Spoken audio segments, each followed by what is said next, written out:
Hey guys, it's Shay with Shay's Urban Edibles. Today I'm going to be planting some Seminole pumpkins, and then I had a couple of different types of squash that I wanted to get planted. I may also have some time to do some harvesting, so come along.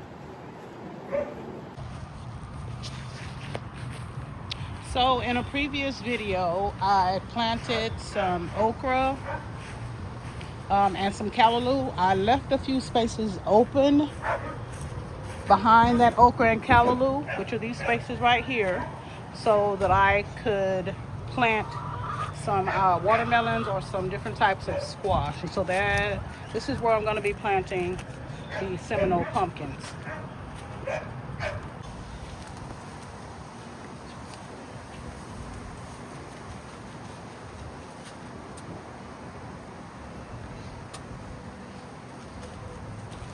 All right, so we've been through this process before. Looks like some borage seeds dropping back here. There's borage growing in this hole. I go in, I dig a small hole, just like I did when I planted my okra. Loosen up that soil, and then what I do is I add in some of this Miracle-Gro garden soil.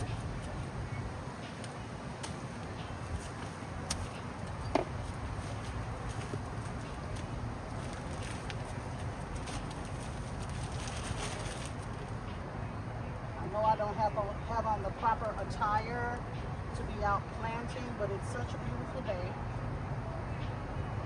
I don't want to put on hot boots. I'd rather do some planting in my flip-flops.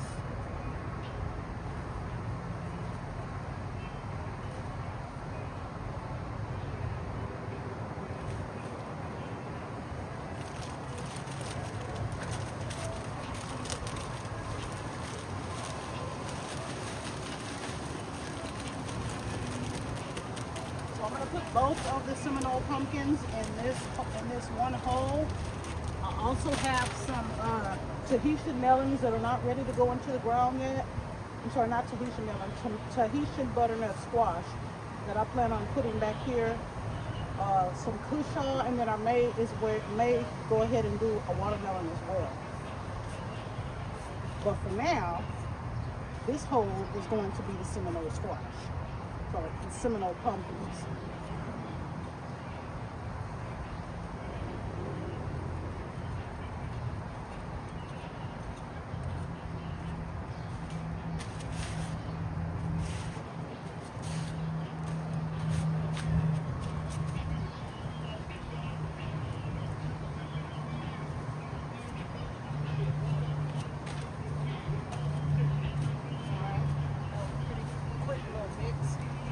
Grab my pumpkins.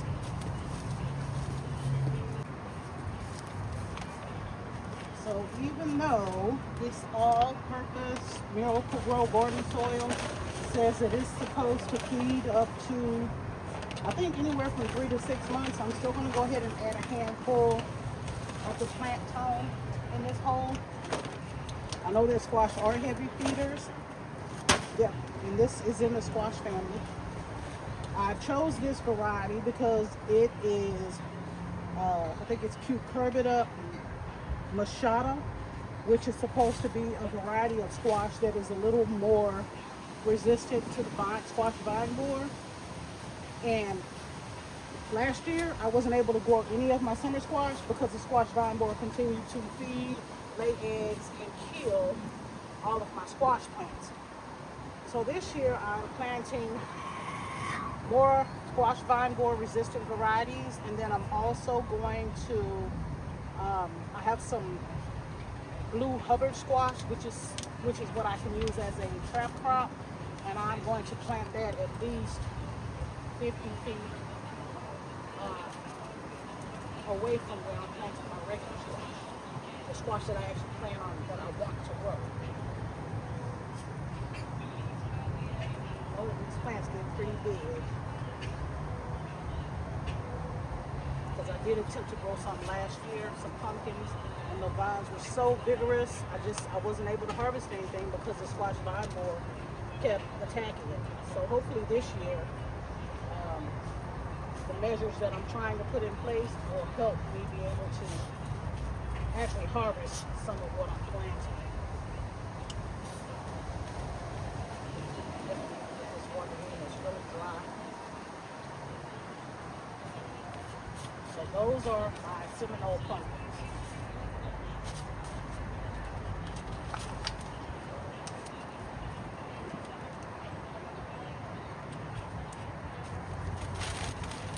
So, all right, I got my Seminole pumpkins planted.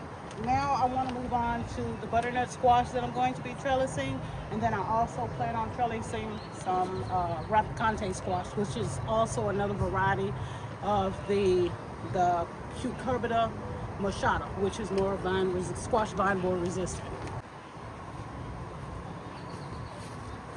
All right, so I already got a couple of squash on each side. This is where I'm going to put the rapicante squash at.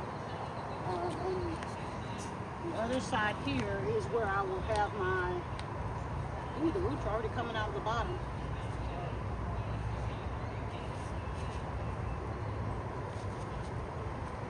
This is where I'll have the butternut squash. I may have a third one that I can put in this hole over here. Let me double check. All right, I did have another butternut. It's just starting to come up, and so it doesn't have any true leaves on it yet. And so I really don't want to put this into the ground until it has at least one or two true leaves on it. So I'm going to leave it here in the shade and allow it to grow a little bit more before I plant it into the ground. I was able to find another rapicante that is ready to go into the ground.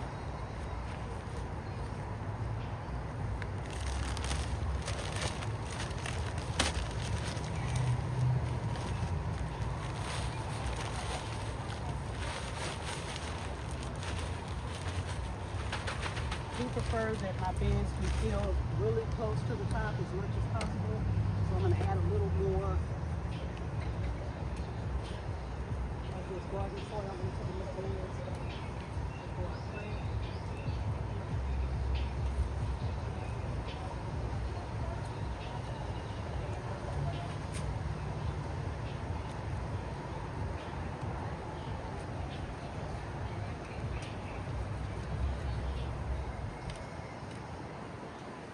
I already started a zinnia here, so hopefully that zinnia will attract some pollinators, and hopefully it's not pink, because it seems like that's all I can get to grow this year, the hot pink zinnia. I'm hoping it's maybe orange or yellow or white or tiger stripe, anything but pink.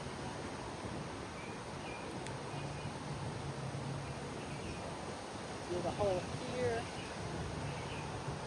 so that's better enough.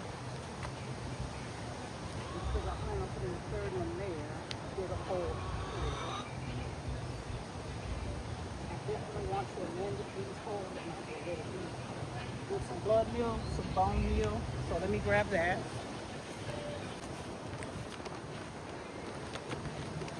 I got my blood meal and my bone meal. And start with the bone meal. Bone meal helps with the root growth. Also helps with the little plants that flower. These will create some blooms on them before the fruit comes out. And so I definitely need to add some bone meal to help produce some blooms. Alright, this is blood meal. The blood meal is going to help with the leafy green part of the plant.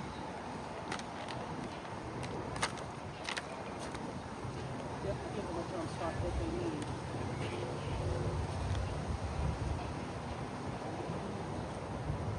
This butternut is a vining squash, and so I am putting it close to the trellis. Make sure I leave my stick so I know where I'm going, because I will forget.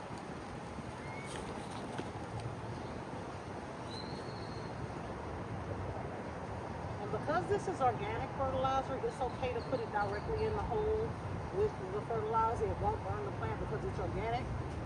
However, if it was some of that synthetic fertilizer or the man-made fertilizers, you definitely want to kind of mix that into the soil so that it doesn't burn the plant. Alright, we got those two butternut in.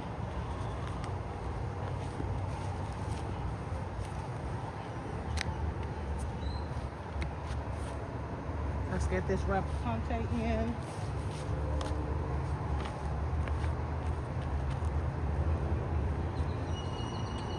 This was started much later, or it took a little bit longer for it to germinate, and so it's a lot smaller. I'm going to put it in the middle.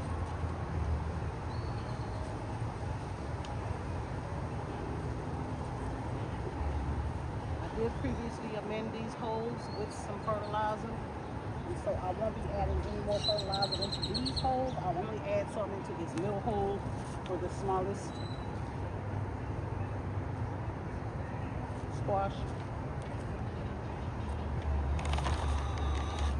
A little blood meal. I'll put a little blood meal in there. And then a little of the bone meal. The smaller squash is the one in the middle. This is a Rapicante squash. So I think it's going to kind of look like a horn once it starts growing and kind of curl.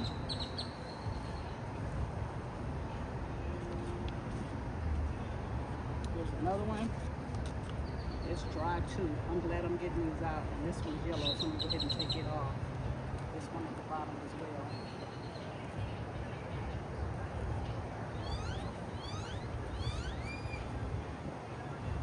Oh dear. That's bad.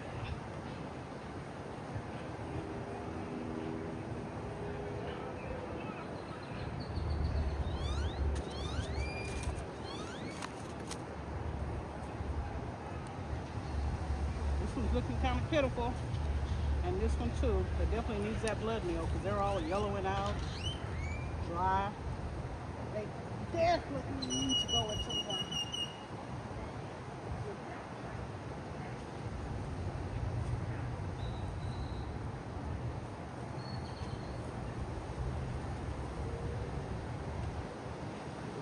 I'm also going to add probably one more bag of that garden soil in here. I'm thinking maybe I can put a couple of beans here, kind of help out with keeping the nitrogen available to these plants. Because like I said, they are heavy feeders.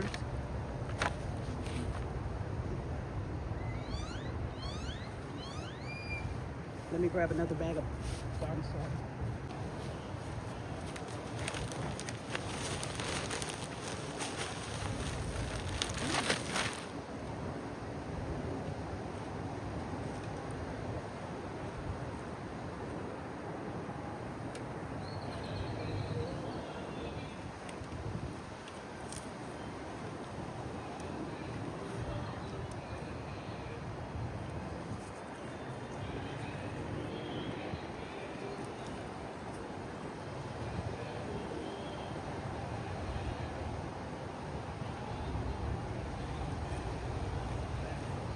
A lot of people make their videos and they're all like, wear your gloves, wear your gloves.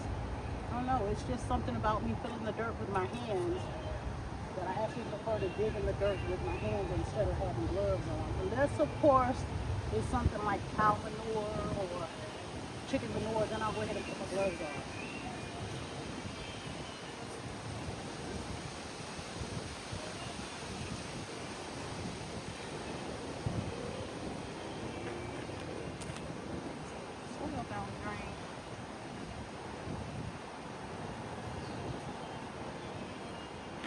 I don't know, maybe this extra soil on top will also help to nourish these garlic.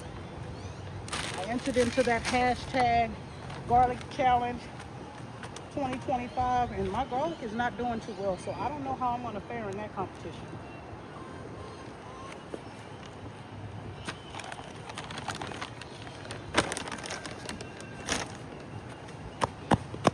All right. So we've got our Rapicante planted, we've got our butternut planted. I also have some candy roaster squash that I want to get into the ground back there close to those Seminole pumpkins. Hopefully I'm not creating a mess back there.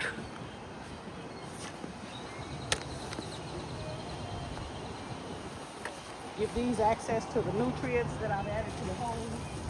Go ahead and get these watered in.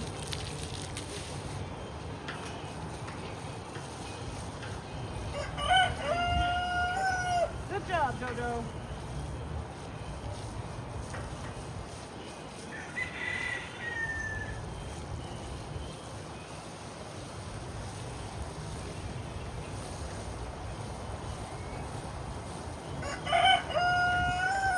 Good job, JoJo.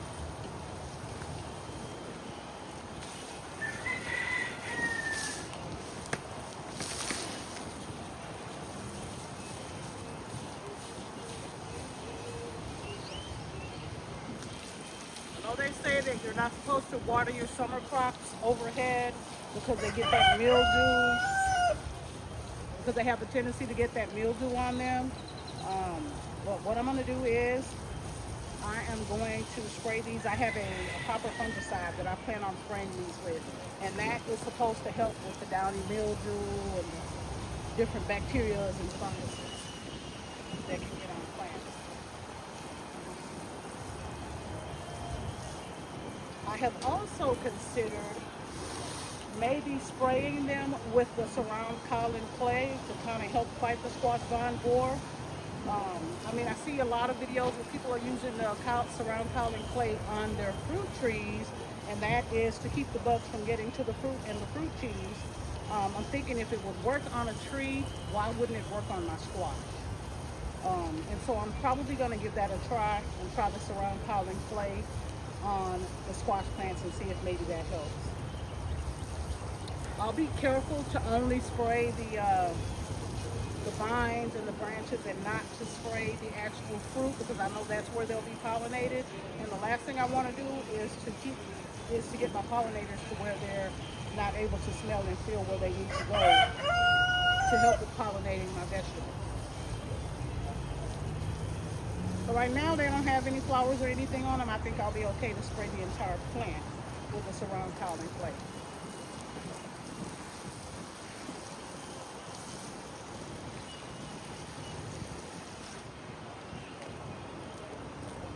A little bit more.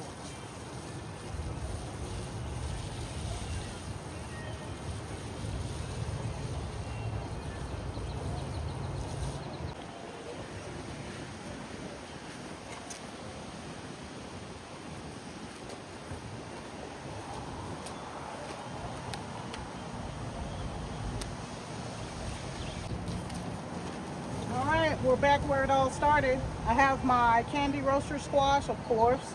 I do have one that was started a little bit later, or it germinated a little later, so it's a lot smaller than the other one. This one, of course, needs watering, which I'm glad I'm getting it into the ground.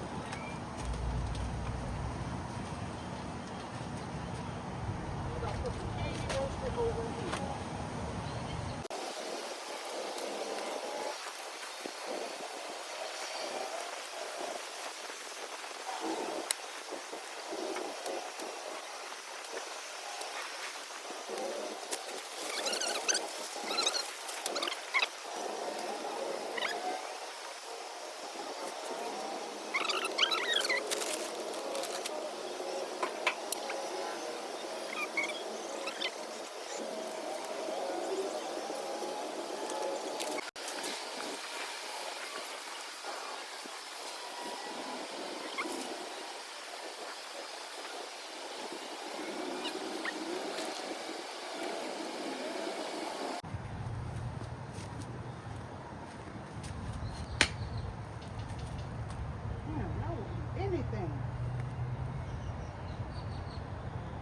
So my okra already has tons of blooms on it. 1, 2, 3, there's 3, 4 blooms on this one, with 1, 2, 3, 4, 5, 6 on the way.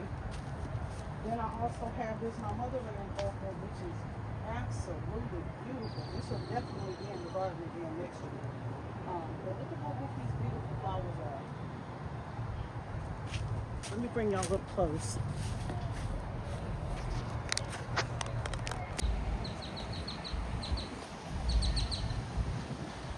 So I think that my okra is doing beautifully here in this spot. It's already got tons of blooms on it.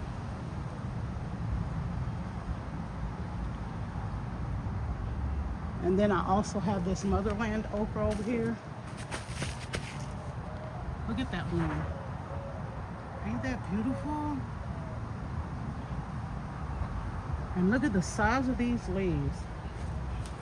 This will definitely be in the garden again next year. Absolutely gorgeous.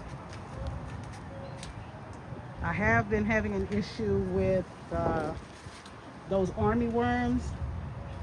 And then I've also been having an issue with the leaf-footed bug. I've been out there actually with my diatomaceous earth. See all those little holes in that callaloo? They are going to town. I sprayed some BT on it day before yesterday. Then it rained yesterday, so I'm gonna have to treat again.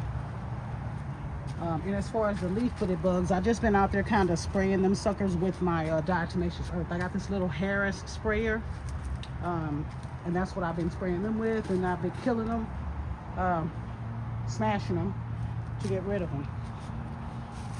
But yeah, so the okra is doing beautifully.